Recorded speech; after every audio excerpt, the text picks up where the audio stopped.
আমাকে কেউ যদি বাজে কমেন্টও করে কিন্তু আমি কিচ্ছু মনে করব না। আমি চাইবো আল্লাহর কাছে একটাই দোয়া করব।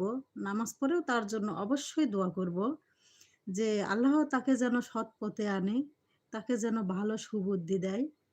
এটাই আমি দোয়া কামনা করব। অবশ্যই আল্লাহর কাছে মিনতি করব তার জন্য। আমি অল্প একটু অপমানিত হলে কিছু মনে করব না। কারণ আমাদের হজরত মুহাম্মদ সাল্লাল্লাহু আলাইহি সাল্লাম তায়েফ শহরে গেছিল কোরআন নাজিল মানে কোরআনের দাওয়াত দিতে, নামাজের দাওয়াত দিতে, কোরআনের দাওয়াত দিতে, ইসলামের দাওয়াত দিতে চলে গেছিল।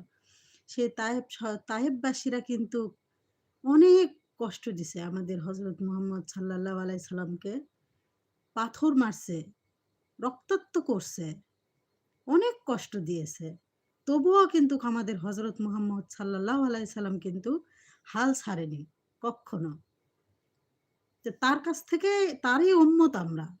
তার কাছ থেকে কিছু শিখা অবশ্যই আছে। অনেক কিছু শিখার আছে। শিক্ষার কোনো শেষই নেই। রাসূল সাল্লাল্লাহু আলাইহি